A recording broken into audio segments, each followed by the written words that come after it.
प्रोक्रिएटिव की online class में आपका स्वागत है। नमस्कार दोस्तों, आज के वीडियो में हम एक्सेल के दो बेहद उपयोगी फंक्शन काउंट ए और काउंट ब्लैंक के बारे में सीखेंगे। ये फंक्शन आपको किसी भी डाटा रेंज में भरे हुए और खाली सेल्स को गिनने में मदद करते हैं। आपके सामने सीट एक दिखाई दे रही है जिसमें सेमिनार सीट की बुकिंग है, जिसमें कुछ मेल्स कैंडिडेट्स उसमें बैठेंगे, कुछ फीमेल्स कैंडिडेट बैठेंगे और कुछ सीटें हमारी खाली दी हुई हैं। यहां पर काउंट ए फंक्शन और काउंट ब्लैंक फंक्शन, बेसिकली जो काउंट ए फंक्शन है ये कैसे काम करता है और काउंट ब्लैंक फंक्शन क्या है और ये कैसे काम करता है। दोनों के अंदर जैसा कि नाम है वही उनका काम है। काउंट ए यानी कि अल्फाबेट, नंबर, सिंबल, किसी भी सेल के अंदर, अगर यहां किसी भी सेल के अंदर कुछ भी हो, चाहे अल्फाबेट्स हो या नंबर हो या कोई सिंबल्स हो, अगर वो भरा हुआ है तो वो काउंट ए फंक्शन से उसे काउंट करेगा। और काउंट ब्लैंक फंक्शन, अगर वो ब्लैंक है मींस कोई भी तरह की उसमें वैल्यू नहीं है तो उसको वो ब्लैंक में काउंट करेगा।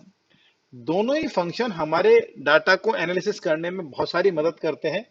यहां हम इस एग्जांपल को एक तरह से समझते हैं कि ये जो पूरा डाटा है हमारे पास, ये जो रेंज है हमारे पास C3 से लेके नहीं और U15 तक, इसको हम कोई एक नाम दे देते हैं। अगर यहाँ हम इसका एक नाम लिख देते हैं, जैसे मान लीजिए मैंने इसका नाम लिख दिया ABC।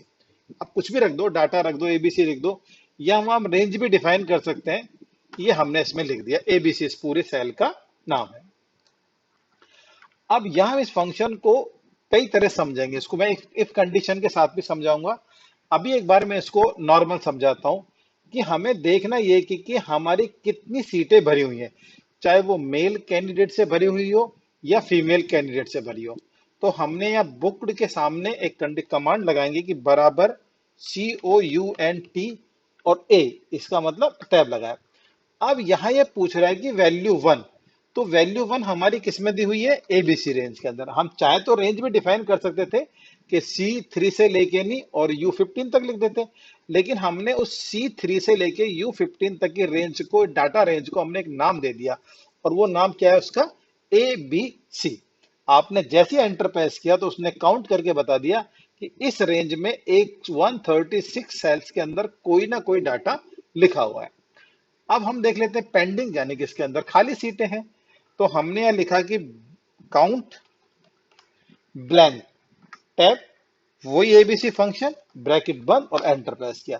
तो यहां हमारे पास आंसर आ गया 111, यानी कि इसमें 111 सीटें ऐसी हैं जो कि खाली है, जिसके अंदर की अभी किसी ने भी रजिस्ट्रेशन नहीं किया है।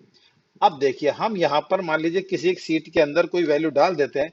जैसे मैंने इसके अंदर मान लो मेल शब्द मेल लिख दिया, तो जैसे ही मैं लिखूंगा वहां पर देखो सीटों का ऑटोमेटिक अरेंजमेंट में फर्क आ जाएगा। बुक में नंबर बढ़ते जा रहे हैं और पेंडिंग सीट के अंदर घटते जा रहे हैं। तो दोनों डाटाज को हमको साइमल्टेनियसली वो शो करता रहेगा। लेकिन अगर हमें इस कमांड को इफ कंडीशन से देखना हो, अभी मेल और फीमेल को भी हम काउंट करेंगे, उसके लिए मैं फंक्शन पहले आपको डिस्कस कर चुका हूं, काउंट इफ फंक्शन। अभी चलो पहले इस फंक्शन को भी हम यहां देख सकते हैं कि बराबर COUNT काउंट इफ। ठीक, अब यहां पर रेंज वही ABC कॉमा, डबल कोट्स में क्या सर्च करना है? मेल सर्च करना है, ब्रैकेट बंद, एंटर। तो इसमें 57 मेल है, कैंडिडेट है जो इसमें रजिस्टर्ड है। ऐसे ही हमने यहाँ पे लिखा काउंट इफ, ठीक, bracket ABC comma, double quotes में फीमेल, डबल कोट्स बंद और एंटर। यहाँ पर ये हो गया 51। अभी अगर हम इसमें टोटल, अगर यहाँ पर इसका टोटल भी कर देते हैं, तो जो हमारी बुक शीट है वो वैल्यू और ये वैल्यू दोनों सेम हमारे सामने रिजल्ट आएंगे। दोनों के दोनों को ऑटो सम किया तो वही 138 वहां पर है। अभी जैसे मैंने मान लीजिए कि यहाँ पर फीमेल कैंडिडेट मैंने अगर बुक कर देता हूँ, तो एंटर प्रेस किया तो देखो फीमेल करते ही वहां फीमेल की कैंडिडेट बढ़ गया और इधर टोटल के अंदर 139 हो गया। यहाँ पर आई थिंक ये फॉर्मूला आपको इस तरह से समझ में आ गया होगा। अभी मैं इस फॉर्मूले को थोड़ा सा इफ कंडीशन के साथ भी समझाने का प्रयास करता हूं। अभी हम यहाँ क्या करते हैं कि सबसे पहले आप यहाँ जाइए डाटा के अंदर, डाटा वैलिडेशन में जाइए, डाटा वैलिडेशन पे क्लिक करके नहीं यहाँ से लिस्ट कमांड लगाइए और यहाँ आप लिख दीजिए बुक्ड की, डबल बुक्ड कॉमा पेंडिंग, और यहां अपन ने एंटर प्रेस कर दिया। अब यानी कि दो ऑप्शन आपके सामने आ गया, बुक्ड और पेंडिंग। ठीक है ना। अब हमें यहां देखना है कि जब अगर मैं यहाँ पर बुक पे क्लिक करूं तो यह आंसर सिर्फ बुक वाली का डाटा का आना चाहिए, और अगर मैं पेंडिंग पे क्लिक करूं तो यहाँ पर आंसर सिर्फ पेंडिंग का आना चाहिए। कि मैं चाहूं, वहां तो हमारे पास ऊपर दोनों एक साथ दिखा रहे हैं, लेकिन अभी हम यहाँ पर कंडीशन क्या लगा रहे हैं कि जिसका चाहे उसका रिजल्ट शो करे। अब उसके लिए तो हमको यूज करना पड़ेगा इफ कंडीशन। तो हमने लगाया कि बराबर इफ ब्रैकेट में लॉजिकल टेस्ट करना है कि ये cell is equal to double quotes में पेंडिंग। ठीक, पहले मैं बुक का ले लेता हूं, पेंडिंग को बाद में लेंगे। BOOK बुक डबल कोट्स बंद कोमा। अब हमने यहां पर लगाया COUNT काउंट ए टैग ABC ब्रैकेट बंद। ठीक, कोमा। अभी अगर हमको फिर दूसरी इसमें कंडीशन लगानी है, या तो हम डायरेक्ट भी लगा सकते हैं कि हमारे पास दो ही ऑप्शन है कि भैया तो बुक है या पेंडिंग है, तो सीधा लिख दो आप यहीं पर ही, एक ही कंडीशन से काम हो जाएगा। काउंट ब्लैंक ब्रैकेट में ABC ब्रैकेट बंद, और एक ब्रैकेट हमने और बंद कर ली जो इफ कंडीशन के साथ लगाया।